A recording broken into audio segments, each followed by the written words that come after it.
descended from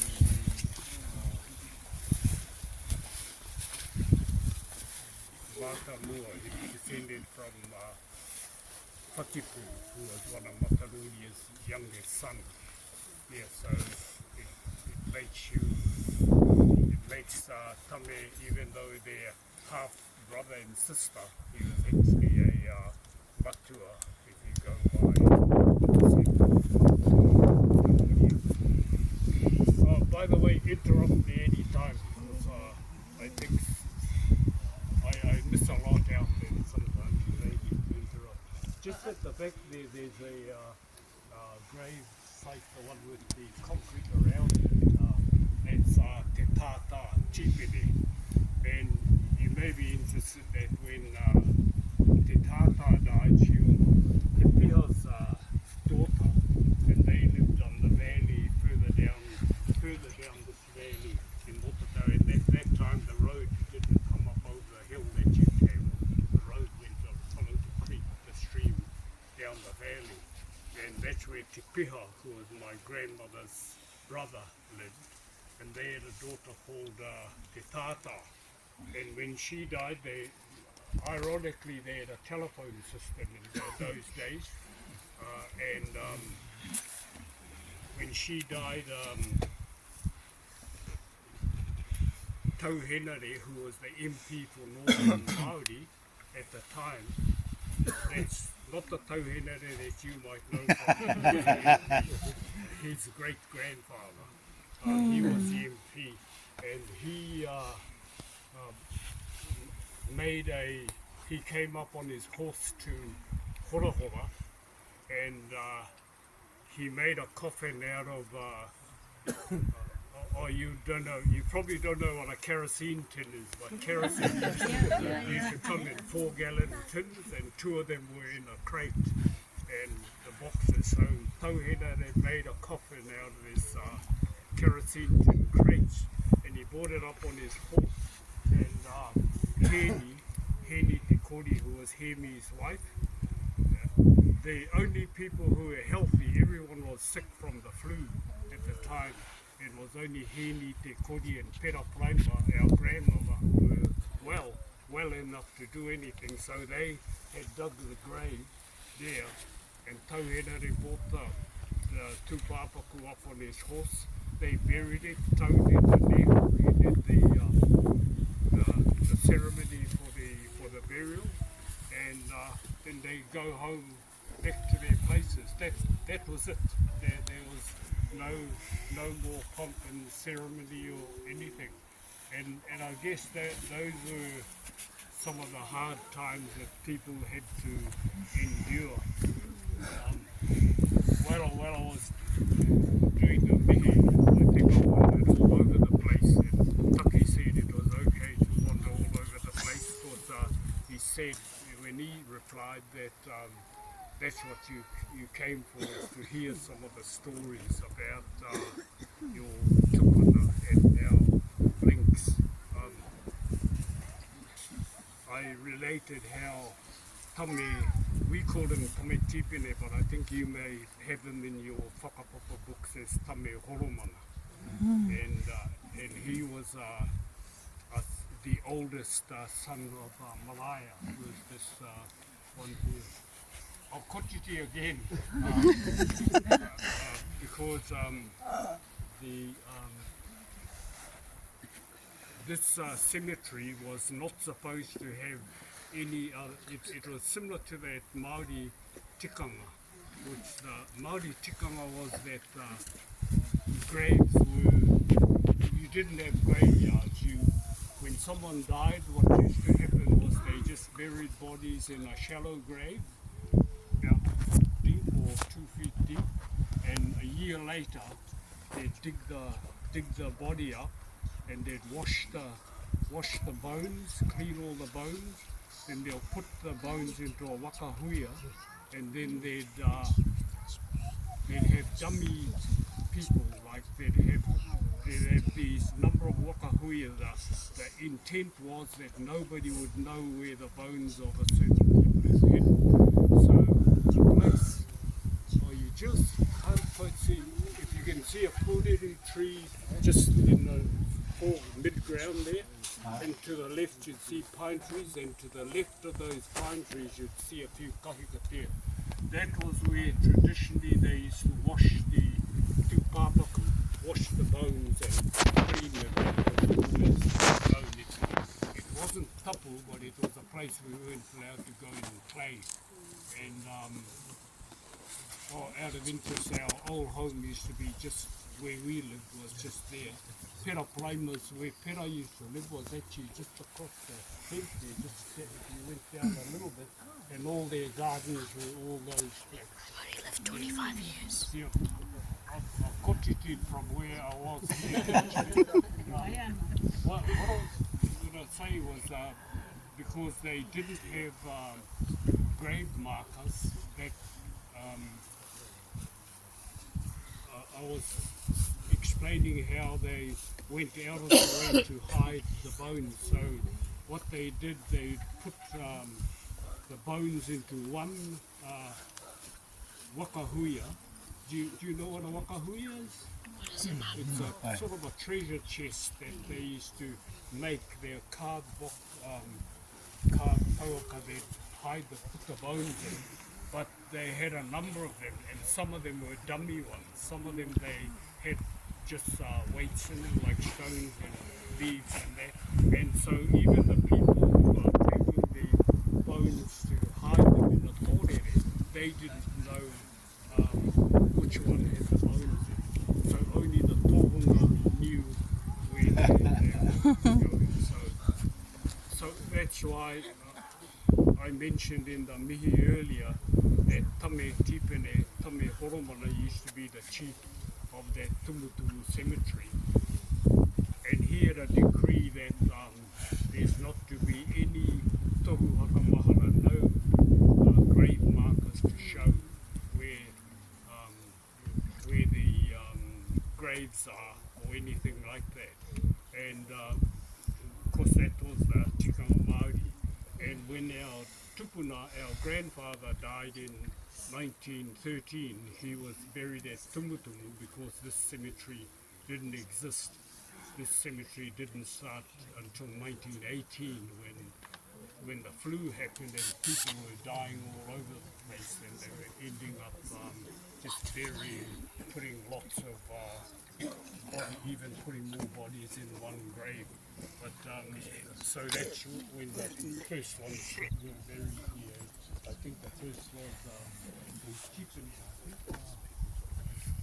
Oh yeah, that was the first one. That was the first grave. And the next one would be the wedding. This one was 1930, so it looks like this one was just before this one. Yeah. So, but at Tumutumu, our grandmother said that she wanted to put up a memorial for her husband, and Tame said no way, and so she said, well, I'm going to anyway. She was a woman very firm-minded, I suppose. Even when their mother died, their mother died at Horohoro, she used to live just across the valley there in Tihoko, at a place called Rakuraku 2, just along from the quarry there. And when she died down Horohoro at her son Te Piha's place. And she went down and she wanted to be buried at Tumutumu where her husband was, but where Hemi was buried. And Pera said no. We're bringing you up here for a whāriki for your and our grandparents, their generation, put this one stone up, and this was supposed to be the only stone in the cemetery and no others were to be marked. But when our dad died, which is that one just behind there, we had no whare hui at that time, so we had a hui at our hay barn over there, and we had hay bales all around, and that was our chairs were all hay bales in there. But it was a very interesting hui because I said what I wanted to put up a tohu hakamana for our dad, and the discussion went round, very vibrant discussion, but really the crux was it prime through Whata Nathan, that a lot of you might know, said e kore tika kia haka tūria e tohu haka mahara mo te tamaiti mahua te te whaia, which made a lot of sense to me. And I said kōti tēnā, so we did one for Tera as well, and then we decided, oh, what the heck, we'll do them for everybody. And that's when we ended up having the grave, the names and that on all the stones here, and on all the graves, I mean, we put name plates on, and it was fortunate because at that time Auntie Cole was still alive and she knew every grave, and I was able to check records and find out when they were born, when they passed away, and that. And that's how we ended up with grave markers here now, all of them. And their logic at that time was that ka pohara koutou, you'll become very poor if you spend a lot of your money in tohua ka mahara. And made a lot of sense when you think of it, how they were thinking of our own survival, and it was difficult times for them in those days. Yeah. So that's how we ended up here, and I remember Edu was here. I don't know whether Taki was here or who came, but I know the whole whānau came, and wako paruri katoke ngā poka nei, they were all higgly-piggly, they weren't all straight, but I string, and string straight through, and string like that. And I remember Edu saying to me, "Ake, kona ke te poka?" I said, kore rātou e te kiri wai. He was reminding me, hey, look, the grave's here. He's gonna translate. Nah, they won't dig in between them, so let's just... if you think you're walking on the grass, you might be walking on a grave. Some of these places, and if you're thinking you're stepping on a grave, you're probably stepping on the grass. But that's how we ended up with all these, and they appear in straight lines like those Pākehā cemeteries, but in fact they were quite higgly-piggly, and I suppose they had a sort of a strong tapu here, and it wasn't till our father died that nā koe haka hau te minita ki te hiki te tapu, ka mamaen ki te me hiki mo te rākotahi, me te kaore me hiki mo te ake tonu atu. So I asked the minister to lift the tapu on here, and he said for the day, I said no, forever. And so Kraki mai, and he was a Pākehā, and I knew that Mātua didn't know what he was saying. And it wasn't till we got to the marae that night tua tauku te kōru tapu hara ki te unu tapu here, to admit my wrongdoing for just lifting the tapu. But at those times we used to be really scared of the cemetery.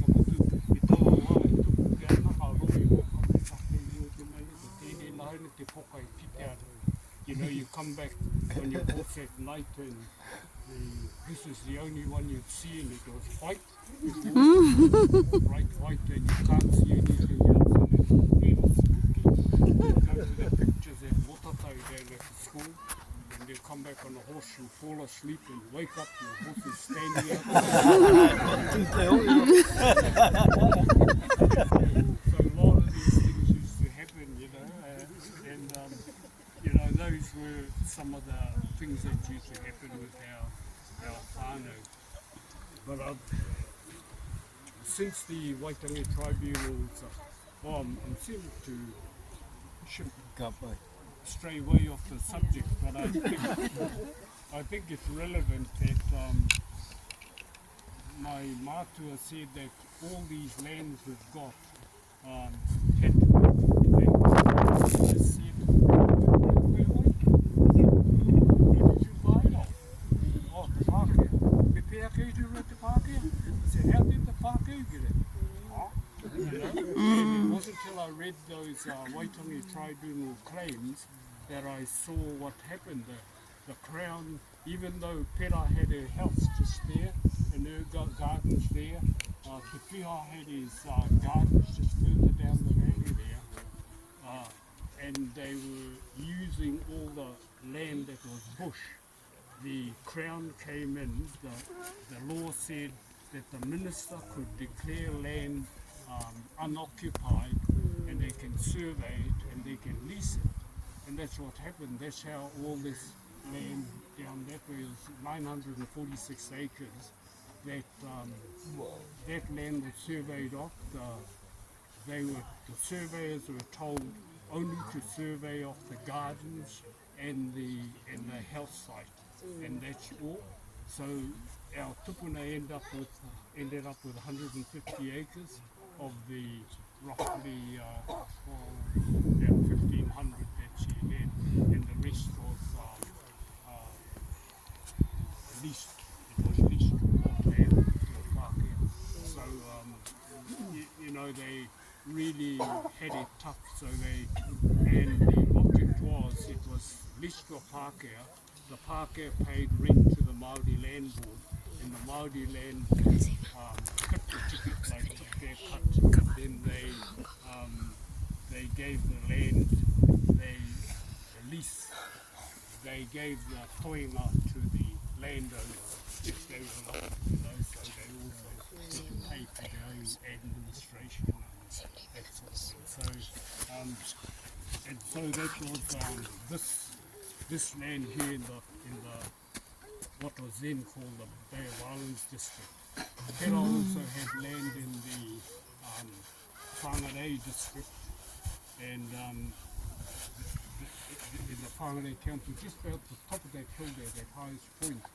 From there on in the farm, it's Whangarei District Council, and this is far north. This is Bay of what you call Bay of Islands.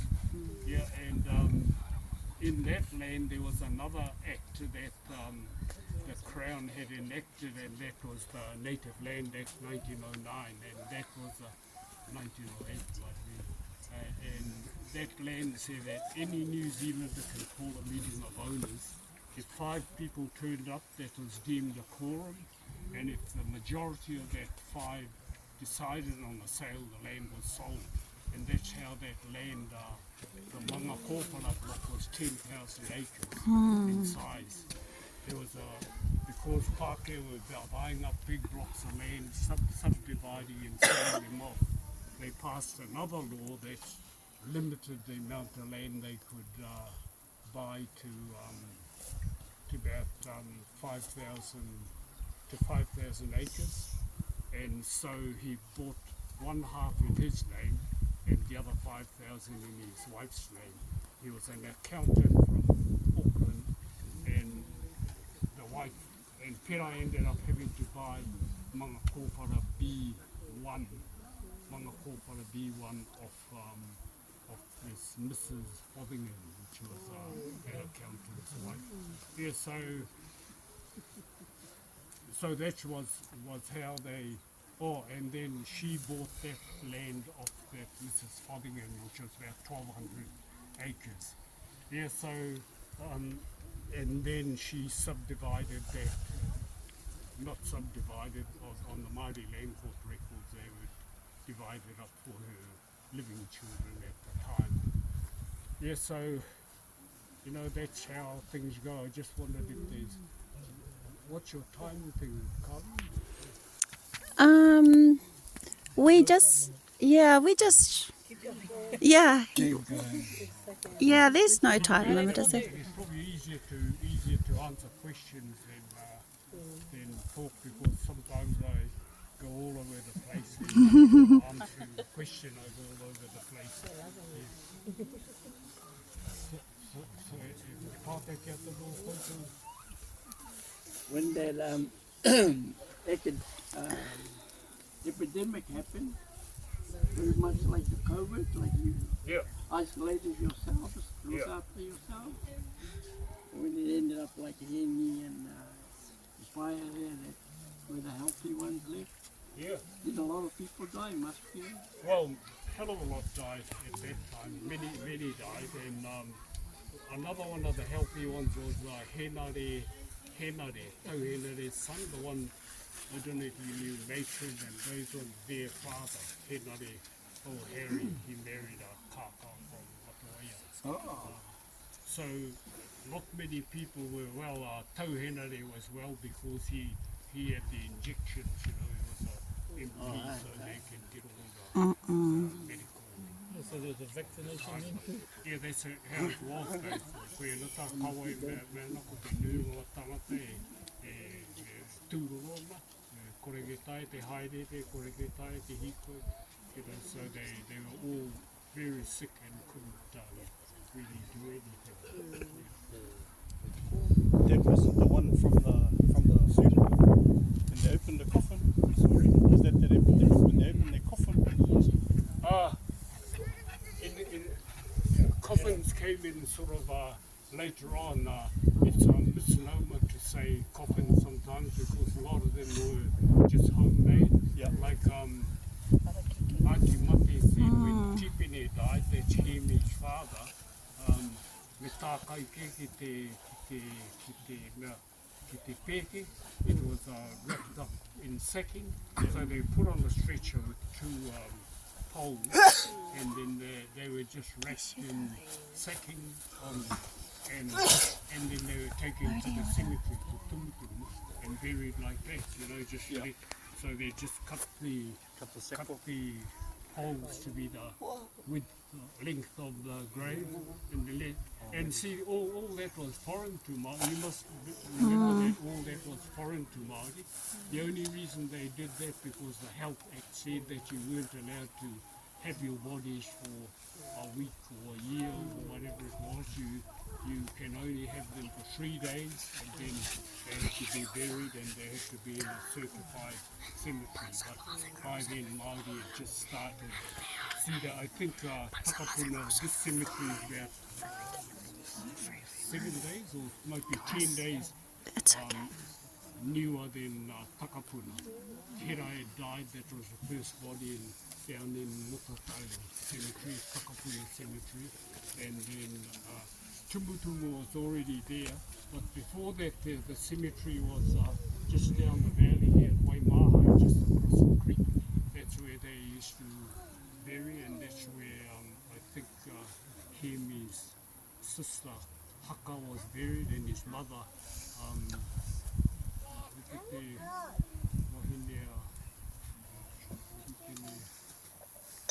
Tehuka, that's where Tehuka was buried, was down at Waimaha here. And but once the land was leased to the Pākehā, well, koreke ta Pākehā tuko te Māori ki rungai o rātou whenua, so they couldn't bury their people in their own, where their waipu.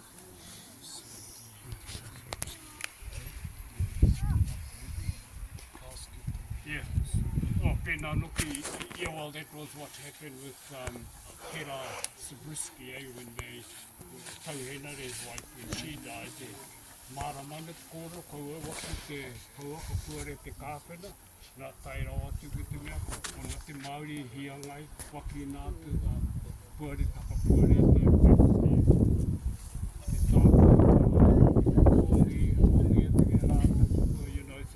they were clearly told not to, it's a sealed coffin, not to open it, but they opened it in Māori, and that's how their spread was. And I think that was a good lesson to us anyway within Ngāti Hine when the COVID came, to observe those. One of the little girls in the hariru, she hakaanga here. Like a lot of times in it.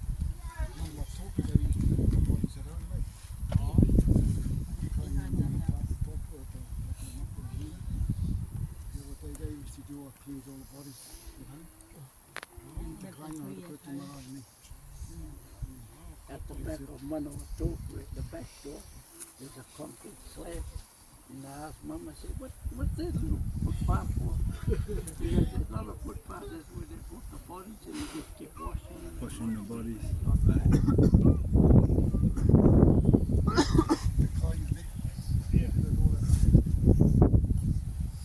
And our whare and Pipi were the one we're in now, got now not Manawa door. What's the name of that? Pōpoto. Oh, your one's Yeah, ours. What is their name, Tucky, you put for our house? No, the one witnessing. Punawai, yeah. Right. There's a big teak tree outside our house fence. And one day it fell over, and lucky Mum was there. I said, oh, well, I'm going to cut that up for firewood. They told her, no, why don't you have to I said, oh, well, why leave it? She goes, that's where they hung the body. At the back of the house is the empty Urupa. And they picked up all the bodies. And that's thing that Urupa in the house is spring by Tota, and that's where they washed the bones. And they hung them on the Tota under teaching outside the thing. When it fell over, so I cut it up for firewood. She goes, no, just leave it. And then she told me the story. I'll know all right. No, disappeared, that tree disappeared. So lucky she was there. And then just there, that's the bit of one of the flowers. Yeah, I think those some of those things that happen when our Uncle Henry took years ago, when he died, he admitted that he'd transgressed the tapu, that wai tapu at Waimahai, because he saw a manuka tree that had a wai up there, he ke toke pene te koneke ka mahare, pai ke he koneke manu. So this tree that they formed a root structure and sledge, and so he cut the tree up roots, and he made a sledge out of it, and then he got it from that.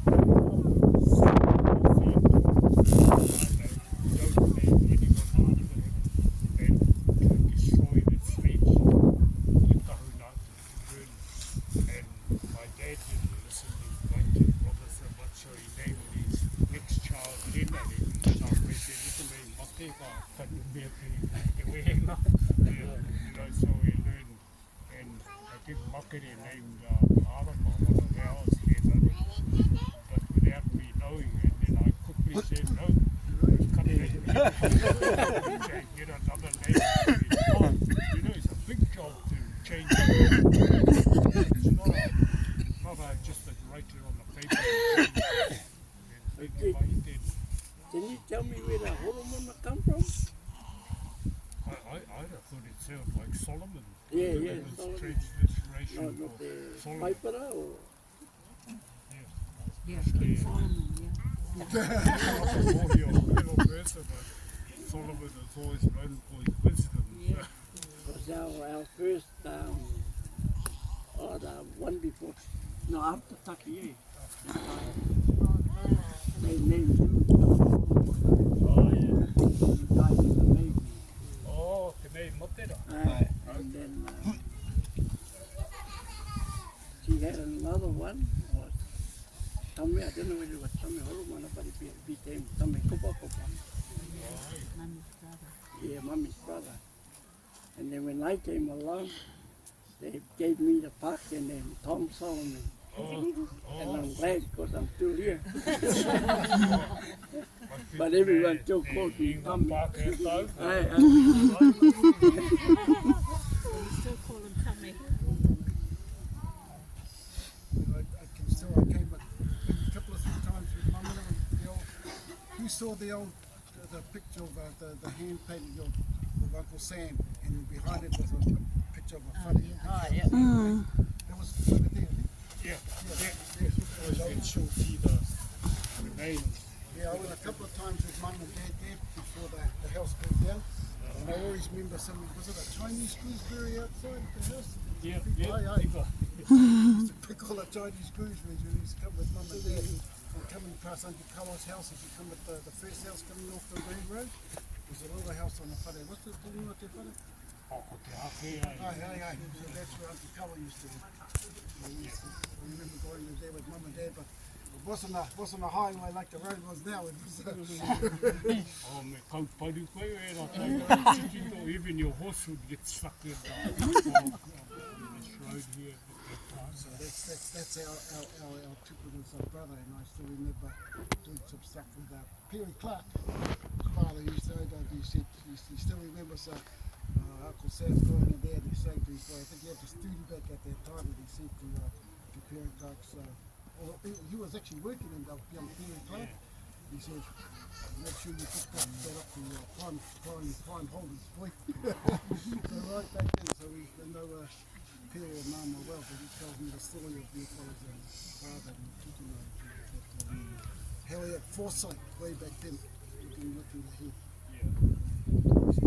Put that on the prime holders. They charge it to me, charge it to prime holders. There was a garage and not a marking there.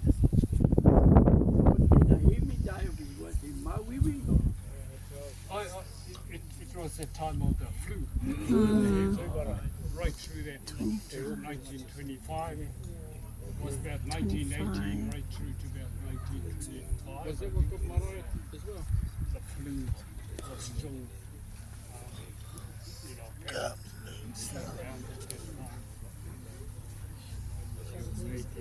Yeah, it devastated a lot of our communities. Now, Mummy used to talk about a place called Sunlight. Ai. O tērā kei tuatata ki te tukera. Yeah, there's a place called Sunlight. I think it was a sort of a shop there, and that was just over the hill there. And we used to go over there and you see that big sign. It was Sunlight soap. And you bought them in bars about this long and about that thick and about that wide. Yeah, and that was sort of common then. There was also a house across the valley there, but that was what we used to call the Teautea block. There, and I think you've still got shares in that, eh? Your farm. Aye. Yeah, Yeah, you've Jimmy. still got. So we're about half a dozen of us who got shares there. How did we connect to Te Aute? Oh, through Pera, she bought that Motatau 264. That was a block, Te Aute block, and plus part of this one was number 64. So that was, she had to purchase it back. Oh yeah, that was all part of the purchase. That one they had to buy it back. Buy it back. They had to pay for the survey costs. And what happened? The Board of Māori Affairs ordered a survey of all the Motatau blocks. Now, just to be clear, the Motatau block started at Motatau, went through to Waiokio, through to Ngāpipito, Orauta, through to Tautoro,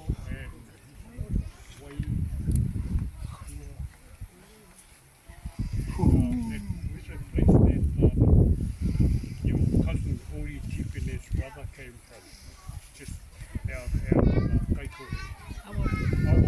Yeah, so those were all part of the Motatau blocks, and they were all surveyed, and the survey cost £12,000. Now the Board of Māori Affairs ran broke, they became bankrupt, and they couldn't pay the survey. So to pay for the survey, because Motatau 2 was the first one to be developed, developed means surveyed and leased to a Pākehā, that's what developed means. But because it was the first to be developed, the Board of Māori Affairs put all the cost of that survey onto the Motatau block shareholders. So it was all put on a pro rata basis. So if you had a big land, you had a big share, so it was on a pro rata per acre. And Peter Prime, I know she paid, I'd read a lot of the letters and receipts, she paid $397 pounds for her survey of her 150 acres. And so really tough times for all of them. All of that had to be purchased. So that's how they had to purchase it back. That's what they meant. They had to buy it off the Pākehā. And it wasn't until these Waitangi Tribunal claims that Papa Teraki claimed that when I read that report, that's when I realised how our tupuna had been ripped off. Because they all, it wasn't only her, it was all the others that in Motatau too. And Motatau too is basically the Motatau Valley through to Waiomio. All the Waiomio, get up in the Malaya, the Kawiti Malaya, those are all part of Motatau too.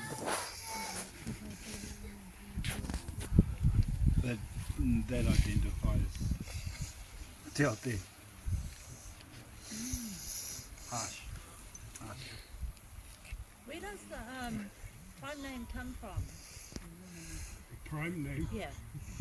Yeah, there's a number of different thoughts, you know. One of our whānau had done the research and he traced it back to a person who came over to New Zealand, and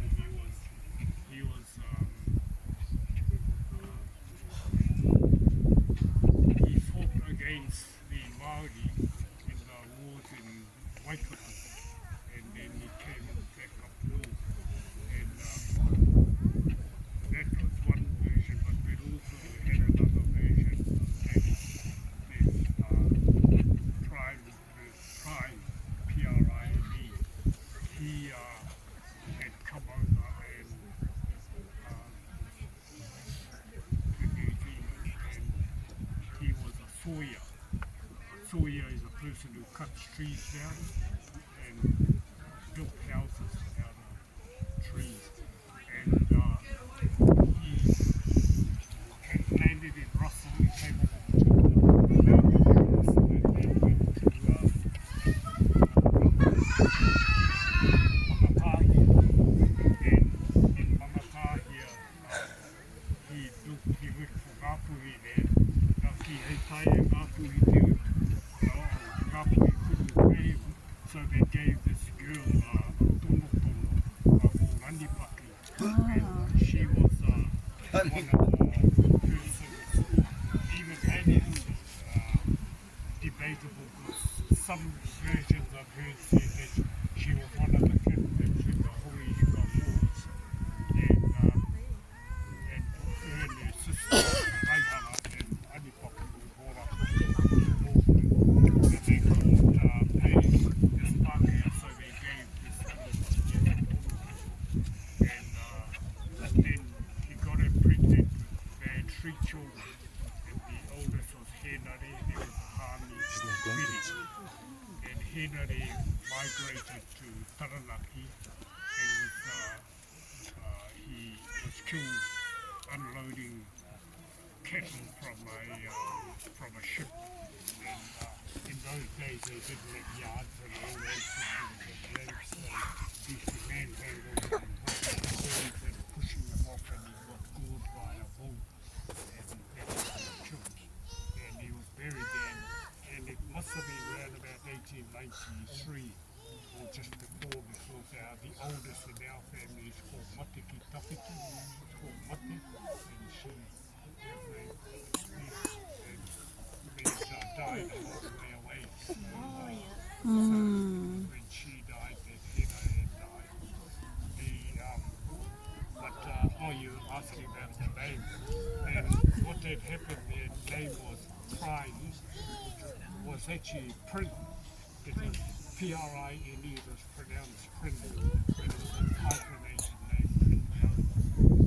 They came to New Zealand and dropped the Jones, and they went under the name Prime, P-R-I-N-E. And then when the brothers had separated and met up again, their names had all been corrupted into Prime. That's the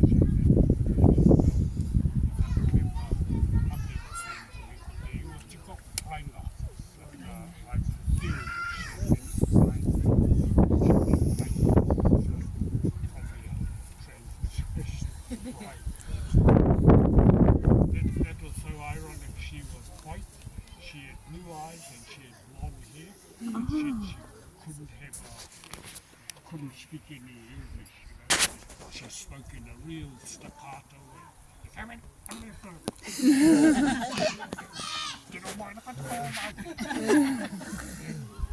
remember my dad, because we were brought up to speak English, really, honestly, when we were kids. So when we went to Mototo school, we were the clever ones, because we knew what the teacher was saying. and we went up, my father sent me up. But the thing was, Māori was spoken around you all the time, so you didn't catch on anything. And, but we still, Dad had made it a rule that we had to talk Pākehā to him at home. So we all, the younger ones from me down probably were better at talking Pākehā, but we still put on to Māori because we were spoken all the time. Yeah. I don't know how did I get on to that? You went from crying to crying Jones, and are we getting there?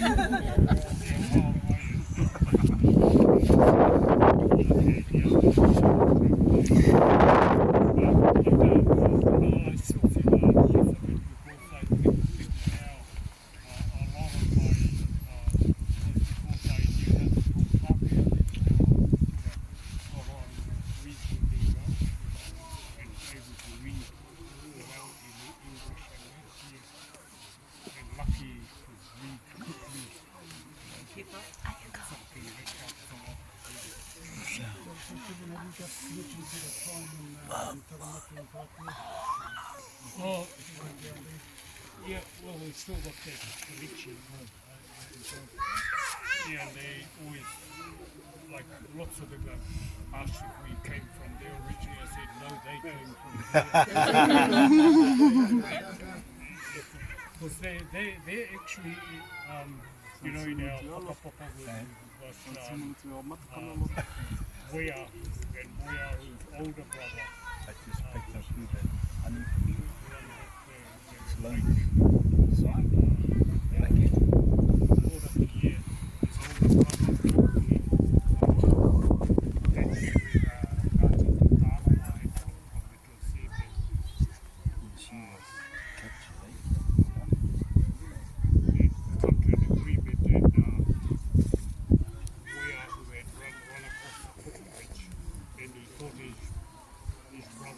He was ahead of him, and so he pulled up the footbridge, and then he saw Oraki coming, and then the enemy had killed him there.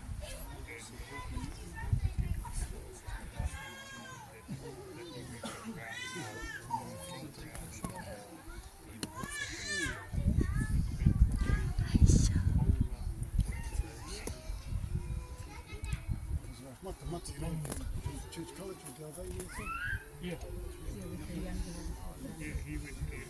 Nephi and He was probably the one that came up most to see us when we were staying at the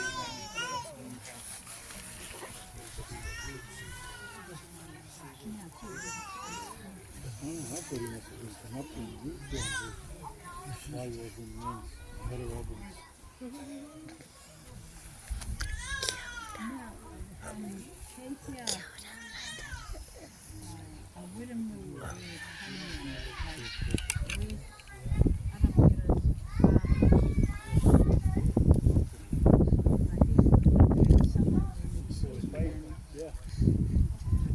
Oh, te matua te piri. Ki tanu mea ki te tauai. Ka mahia te reri wei, ka horo ana ngā kōiwi ki te reri wei. Ka kiria ke rātou, ka mauria te ki hukore nui. Yeah, so they, he was buried in Hukore Nui, and then they, he was buried in Toai, and they went to, when they built the railways, the part of the graveyard cemented with the railway.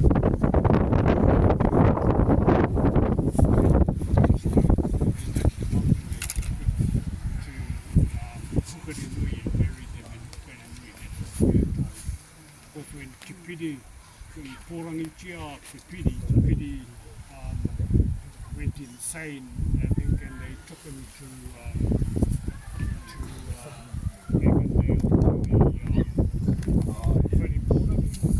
to the asylum in Avondale, and at that time the railways only came to Pukerenui, so they had to take him on a cart to Pukerenui, put on a train and take him to Auckland on a train.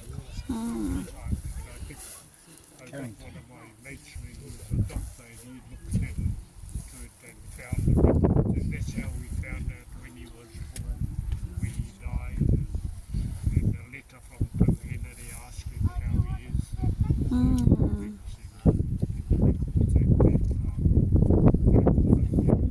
The asylum, we had to see that what's about, and given he died, like my dad would have been only 9, I suppose, so the only one who would have known him more would probably be people like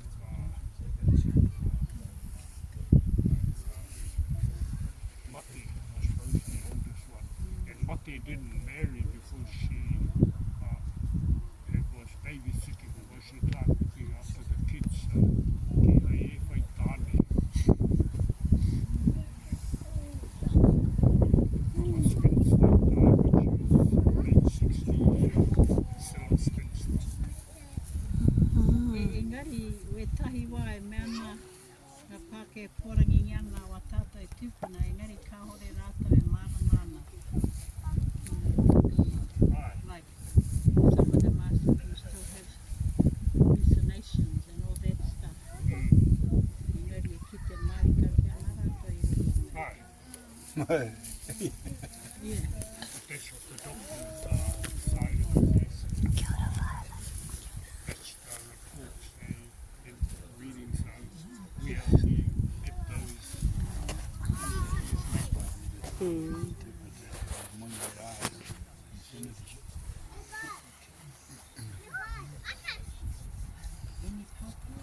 whongo haere taku reo.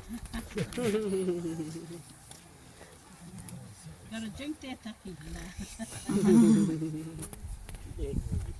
Fellas all know we got two runners now.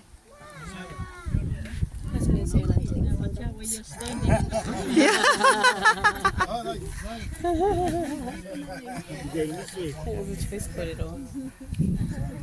fellas know where you can come, where to come now. We're not going to. And we can take photos, Uncle. And Lots of photos. bye. No.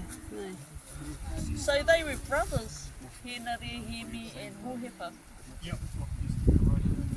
I think they were Oh, wow.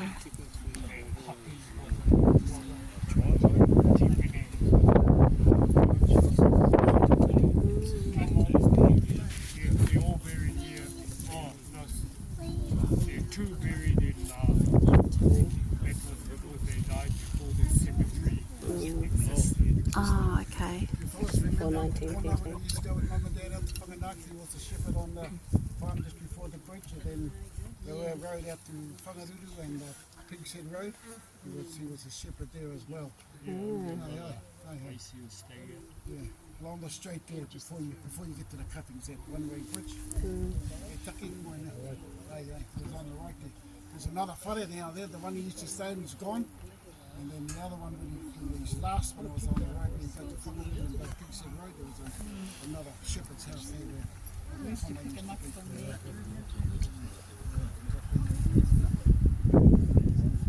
That's where Mum got a beautiful complexion. Beautiful skin beside him. Yeah, you can see. Yeah. I look at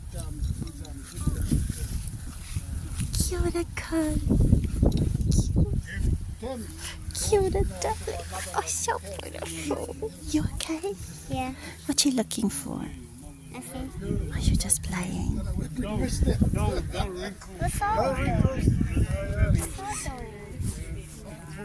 It's beautiful, Kai.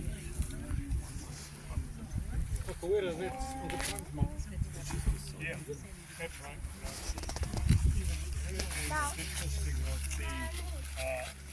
there was a son called Hami #1, and he died. He was crawling down Toro, and he fell in a well and drowned.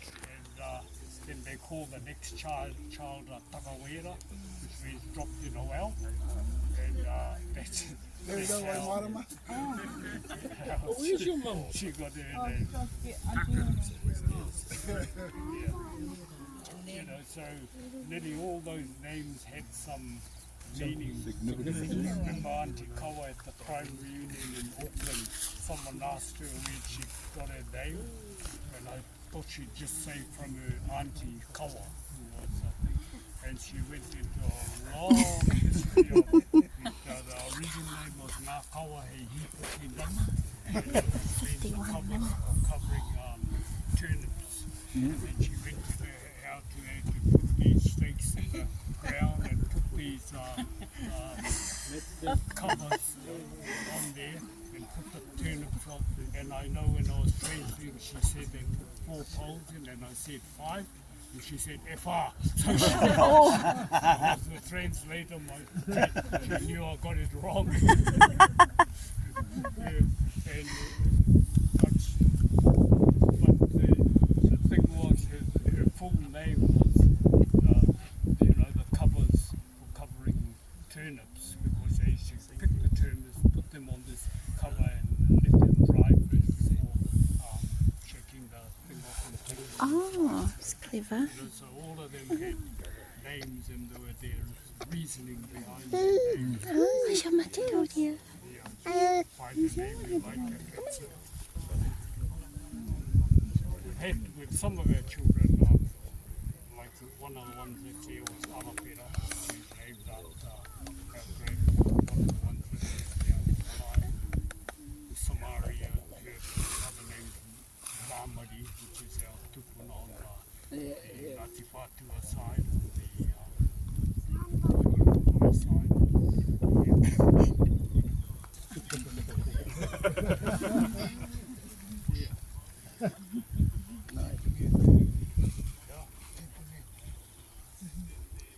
Tipene Stephen. Ko pita tēnā ko Tipene. Tā kawai mea me hoeina ko pita I tērā taime kore kaua mātou eo a hea pauke kona te hea marama ka hore I o te hōwene ka mamai kawa au me hoeina ko Tipene. Ko Tipene, hoeina ko Tipene ka mea mapere me hoeina ko pita. Ka uhi e ke hoeina ke pita Tipene, wāu ka ke Tipene pita.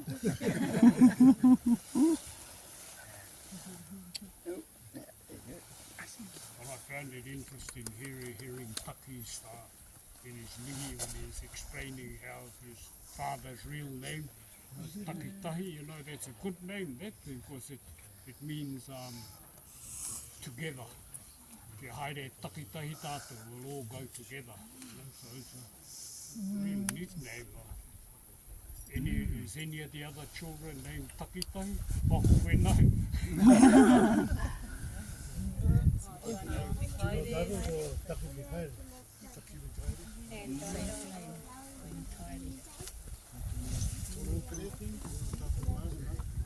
Ropi. Oh, yeah. We've got John Tucky. Although we've, you know, everyone used to call Auntie Rosie, now, Yeah. And I think I was right in calling her Auntie Rosie. that was happening to make it easier for Wākia when I went out to do training in Christchurch. To Unguko Hāpera Jimmy Palm, so I was known as Jimmy for the year. I couldn't pronounce Yellow Rua. To make it easier for Wākia, and that's what happened with a lot of the names, they were changed around. And we make it so we can, the Pākehā can pronounce it, but we should be using the full name. Then everyone would know who Taki's named after. He's named after our father. So when you Everybody used to think it was Tommy. Yeah, so did I. I always No, thought no. when you say that with Jimmy, you're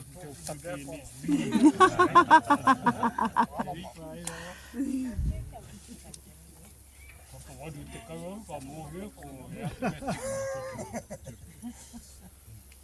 Well, he doesn't know what his second name, where it come from, Jimmy. I said, I need Jimmy. Ah. You having Kororo, there was Kororo, that someone's got to come back here. I said, no, you got that name, my guy, you're the one going to come back here.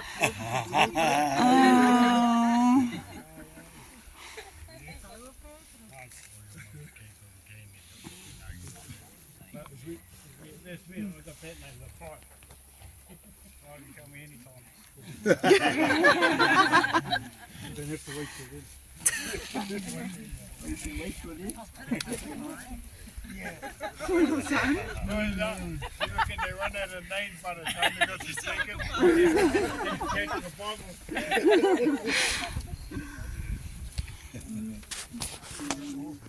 So do we remember Remo? No, Zuri's over here, and Moke, and this one here, this is Remo's girl. Oh, yeah. Moko that one there, so, Remo's the one that, you know, when I went down, we told Maria and married the sister. Maria, and Remo married Virginia, no? With the mic. And those are all those ones around Edwin, you know.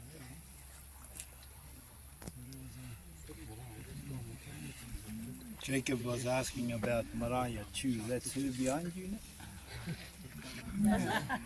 Is it? I don't know. That's Mariah Chu behind you? Yeah.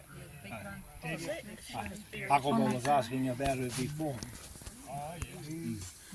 And it was tidying up that she married 2 generations. Yeah? Yeah, that's right. Because she married first Patipu, who was, and then married the nephew. The nephew. Yeah? And she comes into our line. Auntie Kawa explained it. She said that when Patipu died, she was supposed to marry Tipene, but by then ko kaumātua Tipene. Too old to cut the mustard, so tuku e ki tana tamaiti, so gave it to Hemi. To him, innit? That's what made us back one generation lower. So, in fact, if we go by your descent from Mataronia, you're actually Tuakana to me. So if you come from Malaya, you're Tamaiti, one generation. That's identifying your kororo at the beginning, yeah? But even Uncle, the things uncle. that they're right on, you know, having the amount of money that she left to all the things, 721 pounds each, one penny. And 1 penny. What country did she actually come from? Mariah too. Well, in the whakapapa, her parents were Tu and Itikai, but she lived across the creek there on the other side, and she had said that, well, told Auntie Kawa that, you know, in those days they weren't very rich, you know, that 1840s, and the men used to let their wives go onto the boats for prostitution, and ka hapu, nā ka putake kuia.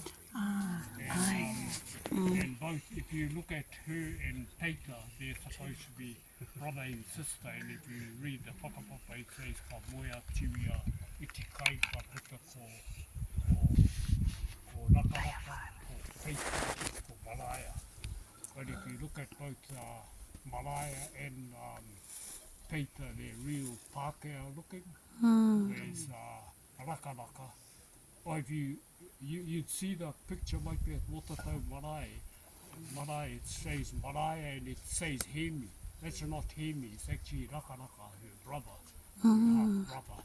That's, I don't know who put those names there, but and we've got, oh no, we haven't got it at Waimaha, we've only got Marae. Yeah, so it's interesting how things could become distorted in just one generation. People Yeah. don't know and just guess. Like, from what Auntie Kawa said, Hemi didn't like photos, he didn't like Pākehā, Āhua and all that.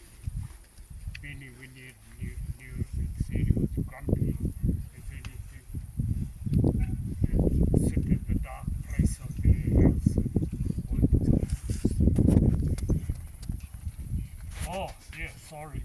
Talk about Hemi, Mariah's husband, not this Hemi. Rawi.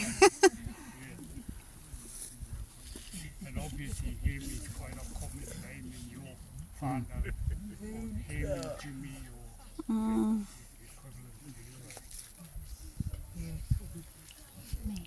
Well, I'd read that I think Hemi died in 1899, so that was the same year as his father died, was Tipene. We don't really know, but Mate said, my auntie Mate Kitahiki was the oldest in Dad's family. She said that I kite au ia Tipene. She'd seen Tipene, and asked how old was she then, or what was happening. She said, oh, they were taking him to bury him. And I asked how old she was. She said she was 6. She was about 6 at the time. She was born in 1893. That would put Tipene's death about 1899. See, all of these things you've got to just make a call and try and understand what it is. Or decide, and probably that's maybe how some stories get distorted sometimes just because of that. We don't know all the facts.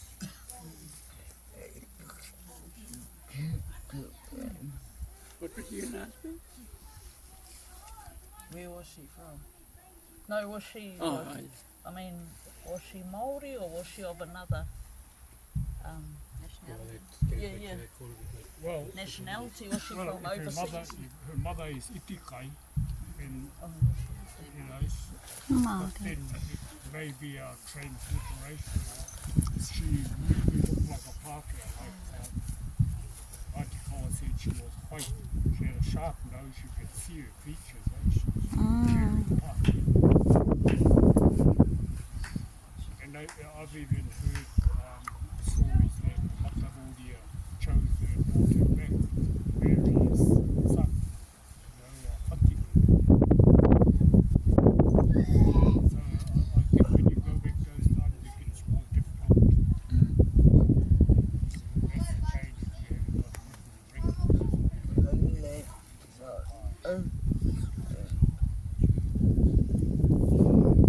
You see what Hemi's whakapapa is like. It's quite interesting, you know, that Anipaki in Loans whakapapa.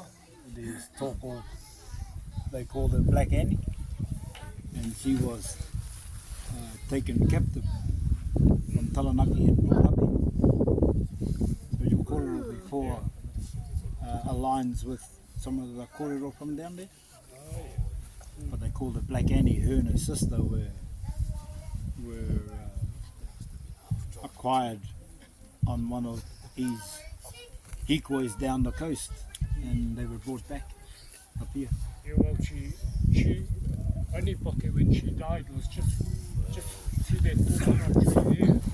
Just a bit further along from there used to be a little shed where they used to keep all their collars and hames, because they, you know, makutu used to be very strong in those days, and ko te whakapai tērā wā na Anipaki makutu ia pera, te mate ia, engari ka tahuri atu tēnā whirunga i tana tamaichi, a te piri.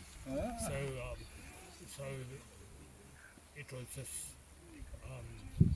pera, Anipaki had put a makutu on pera culture, and pera goes so strong that and repels it and it kills the piri. She said, oh, ko tēnā, she admitted, but she died.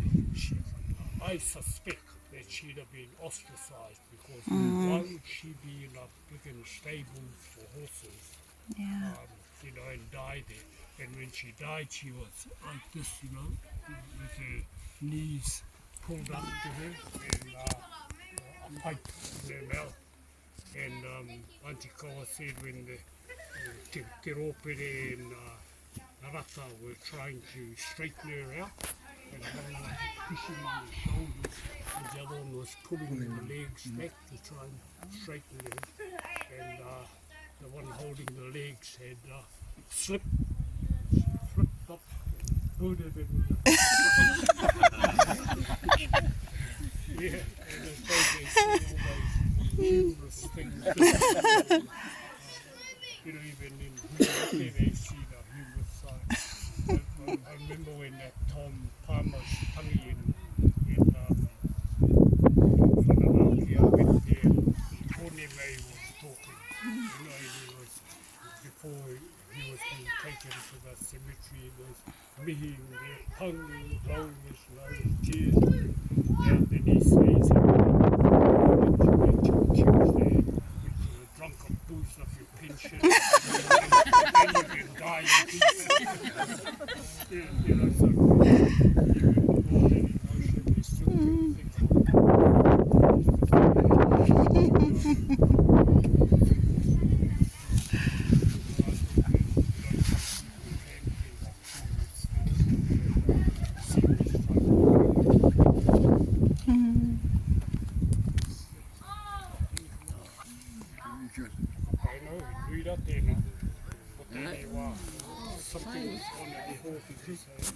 Yeah, at 2. Yeah. If you.